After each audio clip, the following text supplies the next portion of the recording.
Cholesterol has become such a loaded word that it's easy to forget it's not a single, uniform substance.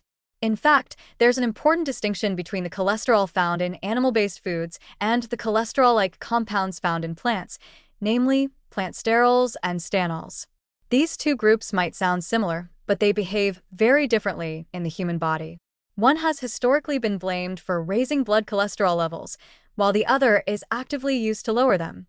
So yes, they may share some biochemical similarities, but the way your body reacts to them is a tale of two very different nutritional paths.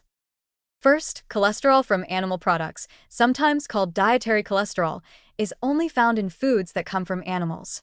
Eggs, meat, shellfish, and dairy products all contain varying amounts of it, with egg yolks and organ meats being some of the highest sources.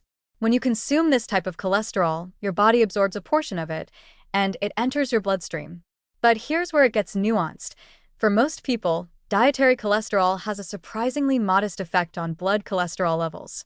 Your liver, which makes cholesterol naturally, tends to dial down production when you consume more of it through food. So, unless you're part of the roughly 25% of the population who are hyperresponders, meaning their cholesterol levels rise more significantly in response to dietary intake, that egg yolk is not likely to send your LDL into overdrive. Now shift to plant sterols and stanols, compounds that look a lot like cholesterol on a molecular level but come exclusively from plants. You'll find small amounts in foods like nuts, seeds, whole grains, fruits, and vegetables. But because they're not cholesterol exactly, just molecular mimics, your body doesn't use them in the same way. In fact, their similarity to cholesterol gives them a strange kind of superpower. They actually compete with dietary cholesterol for absorption in the intestines. The result? When you eat plant sterols or stanols, you absorb less cholesterol from food, and more of it ends up being excreted. That's why these plant compounds are often added to heart-healthy spreads, yogurts, and supplements, because studies have shown they can reduce LDL cholesterol by 5 to 15% when consumed regularly in higher amounts, usually 2 grams per day. So while animal cholesterol might nudge your blood lipids upward in some cases, plant sterols and stanols push them gently in the opposite direction. The body doesn't incorporate plant sterols into cell membranes or hormones the way it does with cholesterol, which is part of why they're not only safe but beneficial in managing cardiovascular risk. They're also naturally cholesterol-free, making them staples in plant-based diets that are consistently linked with lower rates of heart disease. Another important difference: you can't get high therapeutic doses of sterols and stanols from a regular diet alone.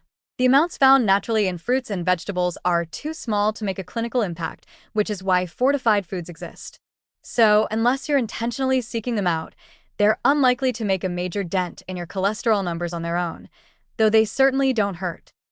Meanwhile, with dietary cholesterol from animals, the takeaway isn't that you need to avoid it completely.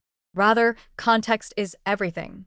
If your overall diet is low in saturated fat and rich in fiber, moderate intake of animal-based cholesterol, say, from eggs or seafood, generally won't pose a problem for most healthy individuals.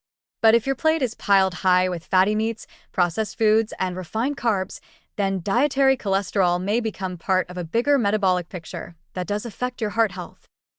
In the end, plant-based sterols and stanols are more like cholesterol's friendly imposters. They mimic it just enough to block its absorption but don't stick around to cause trouble. Animal-based cholesterol is biologically active, essential in moderation, but potentially problematic if paired with a poor-quality diet. So while both belong to the same molecular neighborhood, they play very different roles in the heart health drama.